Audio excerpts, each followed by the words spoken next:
근데 집권 여당이라는 사람들이 국회를 이렇게 보이콧하고 돌아다닌다는 게 국민들이 야 잘한다 역시 국민의힘 멋져보러 그러겠습니까? 뭐 저쪽 오다들이 있냐. 국회 법사위가 최상병 순직과 관련해서 수사 외압 이런 부분에 대한 청문회를 갖기로 했지 않습니까? 이 청문회를 앞두고 위기를 느낀 공수처가 수사 자료를 대량 방출하고 있습니다. 그러니까 그동안에 공수처에서 수사는 했지만 밝히지 않았던 부분들이 있거든요. 이런 부분들이 지금 속속 드러나고 있습니다. 한겨레 신문이 오늘 아침에 단독으로 보도한 내용을 보니까 이종섭 전 국방부 장관의 비서실장 역할을 했던 박진희 보좌관이 있거든요. 이 박진희 군사보좌관이 국방부 조사본부에 임성근 전 해병대 1사단장을 포함한 관계자들의 혐의를 적시하지 말라 이렇게 압박한 정황이 드러났다는 것입니다. 박진희 보좌관이 빼라고 압박한 4명의 혐의자에는 임 전 사단장 그리고 박아무개 전 해병대 7여단장 등이 포함이 되어 있습니다. 박진희 전 보좌관은 국방비서관과 국가안보실 그러니까 대통령실 국방비서관과 한 20여 차례 통화를 했던 인물이거든요. 그래서 이 인물이 임기훈 당시 대통령실 국가안보실 비서관과 20여 차례 통화한 내용이 무엇이었느냐 이게 초미의 관심이었습니다. 그런데 이제 그것이 차근차근 드러나고 있는 겁니다. 임성근을 빼라 정확히 말하면 이런 이야기죠. 하여튼 조사본부 국방부 조사본부는 그동안에 해병대 수사단이 경찰에 이첩을 했지만 국방부 검찰단이 그 수사 기록을 회수했지 않습니까? 그래서 그 사건에 대해서 그 회수한 다음에 재검토를 맡아왔던 기관이 바로 조사본부입니다. 그런데 이 국방부 조사본부는 재검토 과정에서 해병대 수사단이 애초에 업무상 과실치사 혐의를 적용했던 8명 중에 6명을 혐의자로 특정해 사건을 경찰에 넘기려고 했었죠. 해병대 수사단이. 그런데 이 과정에서 박 전 보좌관이 개입을 한 겁니다. 그러니까 해병대 수사단이 6명을 특정해서 사건을 경찰에 넘기려 했는데 이 과정에서 박 전 보좌관이 이제 개입을 하죠. 그러면서 임 전 사단장 등 4명을 빼라 이렇게 압박을 했다는 것입니다. 결국 조사본부는 이제 이 사람들을 빼고 이들에 대해서 혐의를 적지 않은 채 경찰에 다시 이첩을 했죠. 이런 것은 공수처 수사 과정에서 이게 압력으로 느껴졌다. 이렇게 이야기를 한 사람이 있습니다. 그렇게 되면 이것은 이 공수처 입장에서 보면 박진희 전 보좌관이 조사본부에 왜 이렇게 압박을 했을까? 그런 것에 주목을 할 수밖에 없는 거 아닙니까?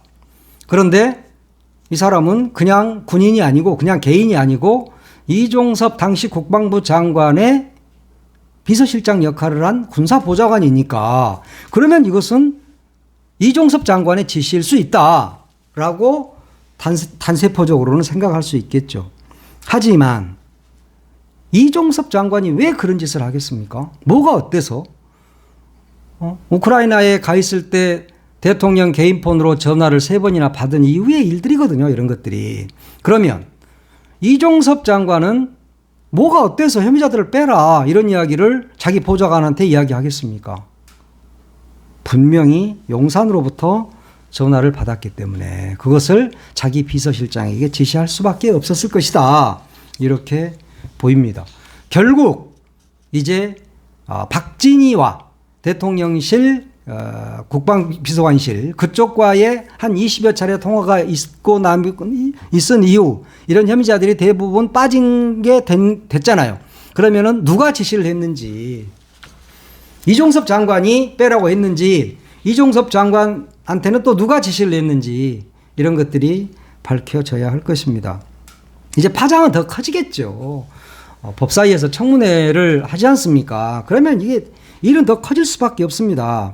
청문회는 이제 결국은 대질신문도 하게 되는 것이고 또 하루 종일 취조를 당하다 보면은 말이 이제 거짓말을 하면 언제든지 밝혀지거든요. 반드시 밝혀집니다. 아침에 했던 말과 점심때 했던 말과 오후에 저녁에 했던 말이 달라질 수 있어요. 내가 어떻게 이야기를 했었지? 거짓말을 하다 보면 거짓 진술을 하다 보면은 나중에 진실을 이야기할 수 있는 것이죠. 이렇게 되면 이제 진실에 가까워질 수 있다. 이렇게 보입니다.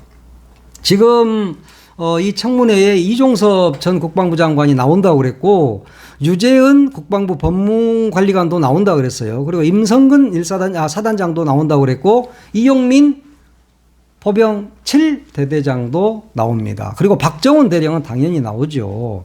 나온다고 이미 이제 그분들은 이야기를 했어요. 근데 이제 이시원 공직기존 비서관이라든가 박진희 보좌관이라든가 신범철이라든가 이런 사람들은 이제 김기환 사령관이라든가 이런 사람들은 아직까지 나온다고는 안 했습니다. 그런데 나온다고 한 사람들이 좀 이상하긴 해요. 이종섭 장관은 나와서 뭔가를 좀 밝히고 싶겠죠. 물론 처음에는 의도는 아닙니다. 대통령실로부터 그런 전화 받지 않았습니다.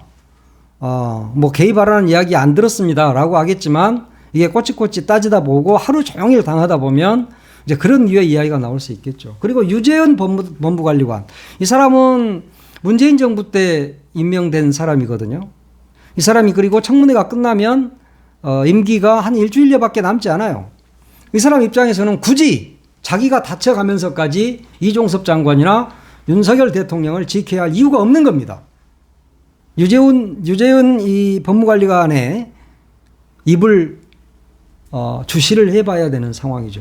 여기에서 제대로 된 증언이 나올 수가 있다. 그래서 유재은 법무관리관의 입을 주목해야 하는 청문회가 될 것 같습니다. 임성근 사단장이야 이미 뻔뻔하기로 뭐 더 이상 말할 필요도 없는 거 아닙니까? 그렇지만 이제 임성근 사단장이라든가 뭐 이런 사람들이 박정훈 대령과 대질신문을 하게 되면 또 상황은 달라질 수 있다. 이렇게 보입니다.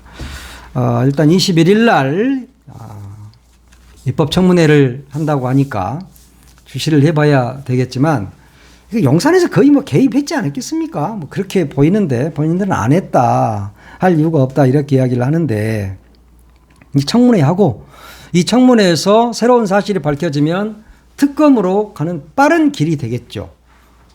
지금 그러면은 뭐 임성근 사단장이나 이종섭이나 이런 사람들이 왜 나온다고 했을까? 여기에 이제 주목을 하는데 이 사람들은 자기들이 그런 게 아니다라는 것을 밝힘으로써 특검으로 가는 것을 막아보겠다는 그런 요량인 것 같은데 박정훈 대령이나 유재은 법무담당관이라든가 이런 사람들의 입을 통해서 진실은 세상이 밝혀질 것이고 그것이 생중계가 되는 가운데 전 국민에게 이게 보여지게 된다면 거짓말하기도 참 힘들 겁니다. 대통령실에서도 그 청문회를 열심히 보면서 뭐 엄청 화를 내고 있겠죠. 근데 청문회가 진행이 되면 양상은 달라질 수 있다. 이렇게 보입니다. 하여튼 이 법사위도 지금 정청래 법사위원장이 제대로 일을 하고 있습니다만 그 외에도 지금 더불어민주당은 일을 열심히 하고 있습니다. 국민의힘이 여의도 국회로 들어오지 못하고 지금 뱅뱅 돌고 있지 않습니까? 그런데 청문회 시작되고 뭐 특검 문제 되고 하면 들어올 수밖에 없습니다. 안 들어오면 자기들만 손해인 거예요. 이전에 그런 예가 있어요. 그래서 청문회 때도 슬쩍 들어오지 않을까? 오늘 내일 사이에 원구성이나 합의하고 7개 우리가 가질래요. 뭐 이러면서 청문회에 들어와야 자기들도 대통령한테 뺨 안 맞지? 안 그러면 많이 혼날걸요. 왜냐하면 방어해주는 의원이 없이 민주당 등 야당 의원들만 하다 보면 아무래도 끝까지 대통령실 공격하는 일만 나오지 않겠어요? 뭐 국민의힘 입장에서 지금 사실은 완전히 멘붕 상태다. 지금 멘붕 상태죠, 완전히. 뭣도 하지 못하고 이러지도 못하고 저러지도 못하고 미치고 환장한 거예요. 근데 집권 여당이라는 사람들이 국회를 이렇게 보이콧하고 돌아다닌다는 게 국민들이 야 잘한다 역시 국민의힘 멋져보러 그러겠습니까?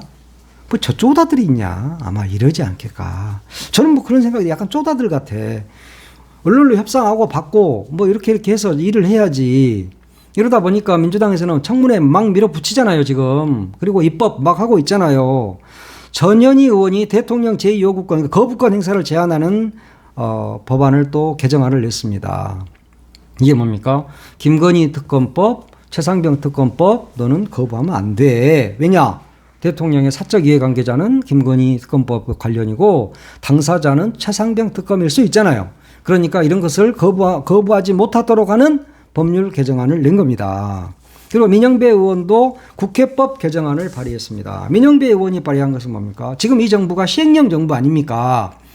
법률에 정하지 않고도 시행령에 따라서 무조건 아무 짓이나 폭주하는 윤석열 정권을 막아보겠다는 것이 민영배 의원의 국회법 개정안입니다.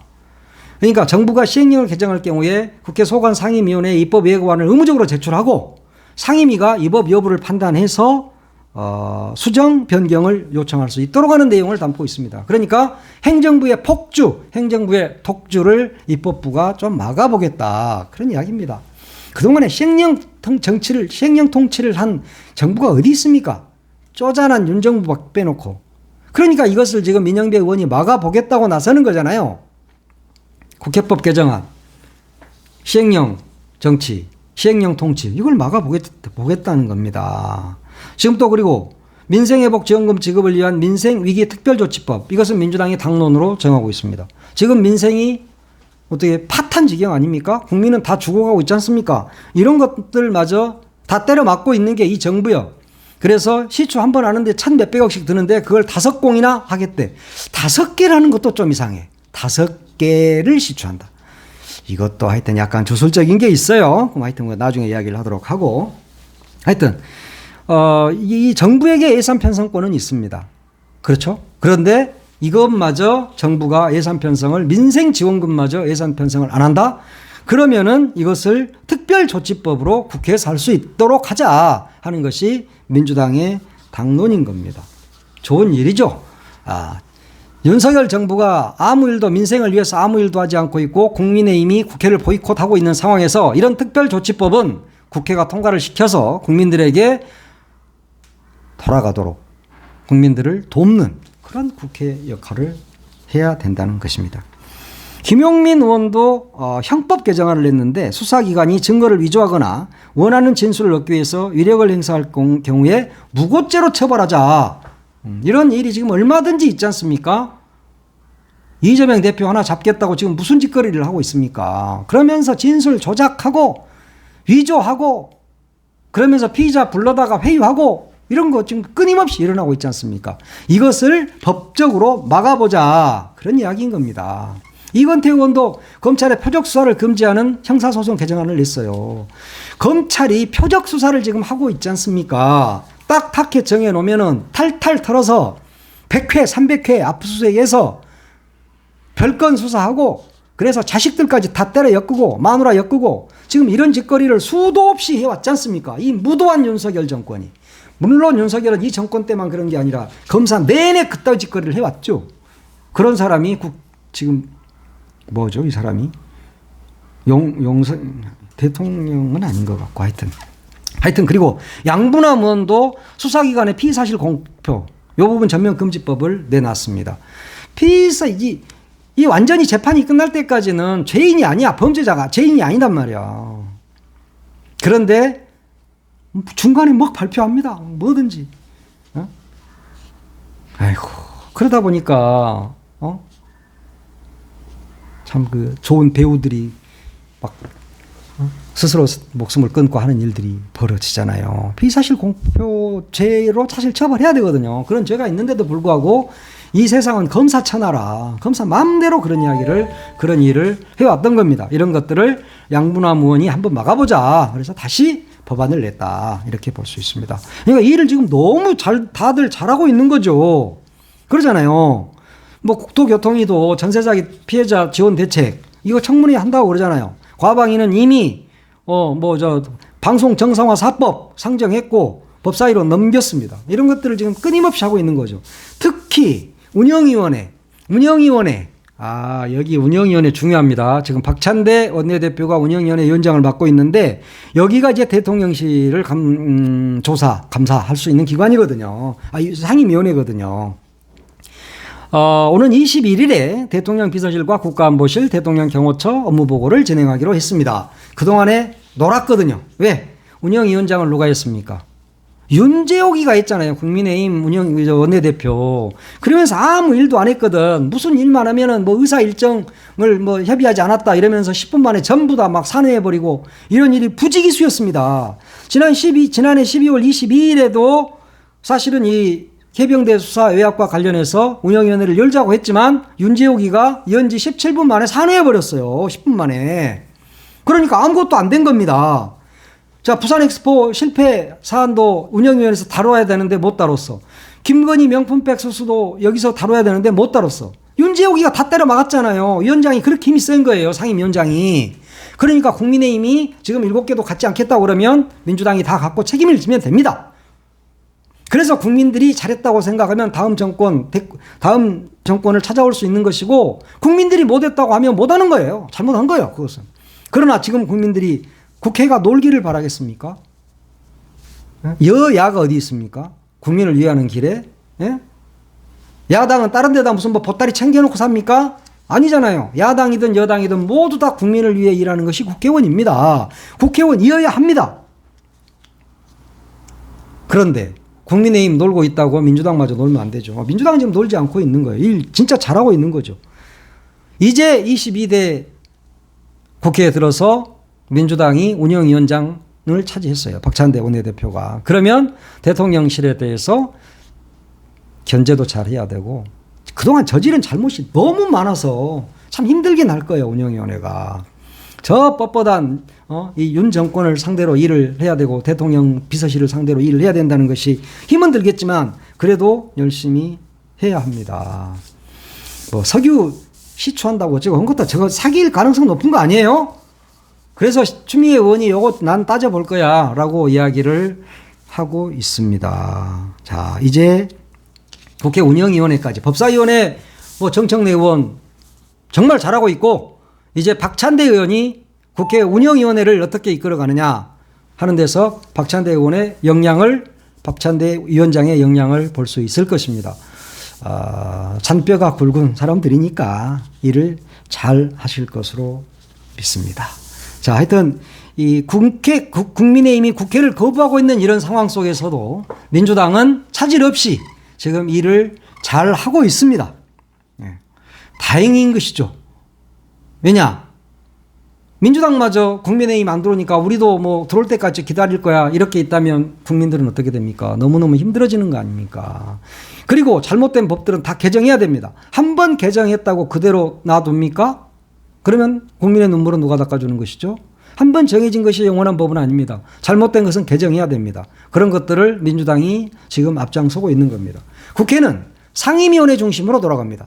상임위원회에서 열심히 일을 해야 하고 그래서 국민들이 정치를 걱정하지 않는 그런 나라가 됐으면 좋겠다. 이런 생각입니다.